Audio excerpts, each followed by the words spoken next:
Jawaban yang ideal adalah kuliah dulu, selesaikan dengan baik, dan dilanjut dengan bisnis.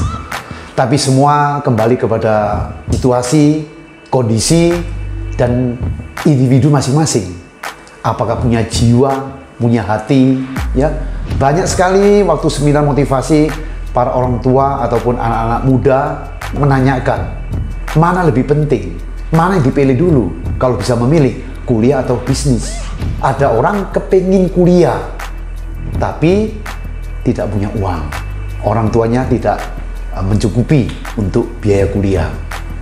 Ada yang punya kesempatan kuliah tapi malas, ya dia pikir buat apa, orang tua saya kaya, sukses kuliah sebagai sarjana juga dia pikir nggak ada nilai. Ada yang berpikir lebih kuno lagi, saya wanita, nanti kalau kuliah pun sarjana menikah ya paling di rumah. Nah, tapi ada juga yang betul-betul tidak punya hati di kuliah. Jadi passionnya itu bisnis, berpikirnya usaha, dagang. Nah, kalau ini agak beda. Nah, tapi saya akan coba uraikan antara kuliah, ya, apa itu kelebihan kuliah dan bisnis. Mengenai kuliah, bagi saya, ya, sangat penting, ya, karena minimal zaman sekarang ini kalau bisa dapatkan pendidikan standar, yaitu ya D3 ataupun sarjana ataupun lebih.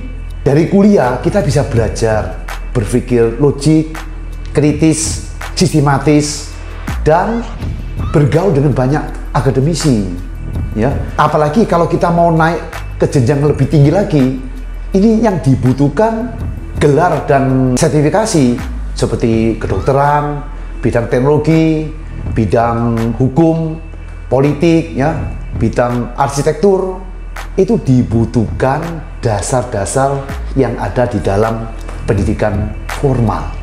Nah, kalau dengan pendidikan seperti ini tentunya akan meningkatkan, minimal ada kebanggaan bahwa saya telah mencapai standar sarjana. Banyak banget orang-orang yang terjun di dunia pendidikan yang sukses, ya.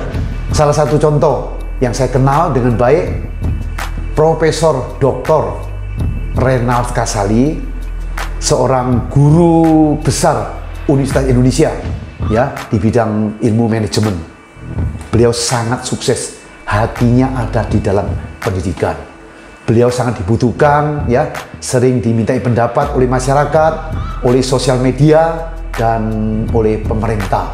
Sekarang beberapa tahun ini beliau membangun rumah perubahan sebagai rumah pendidikan untuk membangun anak muda, menyumbang, ya, untuk pembangunan Indonesia.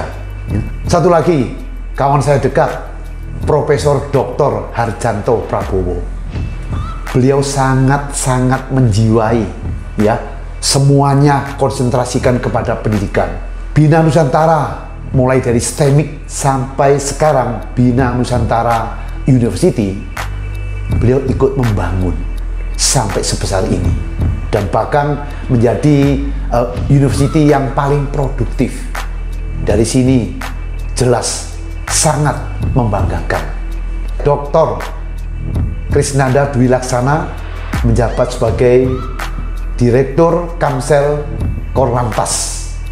Beliau seorang perwira polisi, humble, baik, seorang penulis, dan hobi sekali dengan melukis, serta sangat concern terhadap masyarakat. Luar biasa. Dan terakhir contoh yang saya berikan adalah Nadine Makarin, seorang anak muda yang lulus kuliah di Harvard Business School. Dan karirnya luar biasa, pulang ke Indonesia, punya mimpi, punya ide, punya kreatif, membuat perusahaan Gojek yang sangat prestasinya luar biasa. Dan sampai hari ini dipercaya oleh Presiden Jokowi sebagai Menteri Pendidikan. Prestasinya tentu, ya, dari beberapa teman-teman ini sangat luar biasa sekali. Ini sebuah contoh bahwa bidang pendidikan, ya, bidang perkuliahan melahirkan intelektual yang ikut membangun Indonesia. Buat saya inilah luar biasa. Buat sendiri, pendidikan merupakan satu prinsip. Ya, saya memang pendidikan hanya sampai kelas 6 SD, tidak lulus. Jadi butuh effort, butuh usaha yang keras sekali baru bisa berhasil. Bagi saya memang pendidikan merupakan satu yang prinsip sekali. Punya pendidikan hanya sampai kelas 6 SD. Bukan karena saya orang bodoh yang tidak mampu sekolah, tapi orang pinter yang orang tua tidak mampu menyekolahkan. Jadi setelah saya menikah dengan istri saya, Haryanti Leni, sarjana hukum, kita pun sepakat bahwa anak-anak harus memiliki pendidikan yang baik. Tidak mungkin saya bilang kepada anak saya, lihat nih papa SD nggak lulus tapi bisa sukses dan nggak usah sekolah. Tidak mungkin. Justru saya merasakan pendidikan dasar, ya, minimal fundamental sampai standar sarjana harus diambil. Syukur mereka tiga-tiganya mengambil sarjana di luar negeri. Dan sekarang mau bicara tentang bisnis. Kalau Anda sekarang berpikir, saya tidak mau kuliah, males, karena habis kuliah juga sama nanti ya mengikuti orang tua, apalagi berpikir orang tua punya modal untuk memodali kita untuk kerja. Ada lagi yang berpikir, saya seorang wanita, sarjana pun nanti juga paling berumah tangga. Nah, cara mikir seperti ini nih, salah sekali, karena tetap kuliah itu penting. Nah, kecuali Anda mau kuliah tidak punya uang, orang tua tidak punya uang, terpaksa tidak bisa kuliah atau drop out. Nah, terpaksa memilih jalur bisnis. Nah, ini masih oke lah, karena walaupun kita tidak punya pendidikan yang tinggi atau sekolah biasa-biasa, bisa juga meraih kesuksesan. Banyak contoh-contoh di dunia ini yang bisa sukses tanpa kuliah, ya. Sebagai contoh, Ibu Susi Pujiastuti, pendidikannya hanya 2 SMA, tapi beliau bisa menjadi pebisnis yang sukses sekali dan dipercaya sebagai Menteri Kelautan dan Perikanan di periode kabinet Pak Jokowi yang lalu.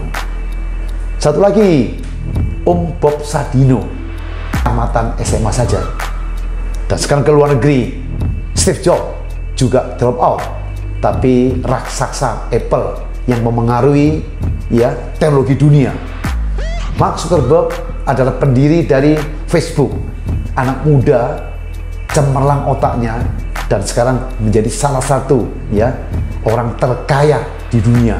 Bill Gates juga sama, drop out. Dia adalah pendiri dari Microsoft, dan banyak lagi, banyak contoh-contoh orang-orang yang tidak punya pendidikan tinggi tapi bisa berhasil. Nah, tapi ini harus punya dasar. Apa dasarnya kurang lebih? Ya, Om sudah ngalami juga dari nol berjuang. Apa sih kurang lebih yang dibutuhkan? Ya, minimal mempunyai jiwa. Jiwa itu passion di bidang wirausaha. Jadi walaupun kita tidak punya pendidikan yang tinggi, bisa berhasil karena contoh sudah banyak. Tapi dibutuhkan beberapa poin penting. Salah satunya, kalau mau bisnis, punyai jiwa. Kipasi terus jiwa kewirausahaan, ya, jiwa atau passion. Ada lagi tentang siap mengambil risiko, gagal atau sukses. Punya kreativitas, punya optimisme, punya keyakinan, punya ide-ide, dan berani mengaplikasikannya. Siap belajar, dan banyak bergaul. Kalau gagal, bangkit lagi. Gagal, bangkit lagi. Seperti yang Om sampaikan di episode yang lalu. Jadi kalau kita bisa memiliki spirit seperti ini, yang memungkinkan walaupun tidak kuliah, tapi bisa berhasil di bidang bisnis. Ya, itulah. Secara sederhana Om sudah sampaikan pilih yang mana, penting yang mana, bisnis atau kuliah. Sekali lagi buat Om, penting pendidikan. Kalau bisa berjalan dengan seimbang secara paralel. Kalau punya waktu, tetap kuliah. Dan di selang waktu masih bisa kita belajar. Mungkin belajar online, belajar bisnis, dan lain sebagainya.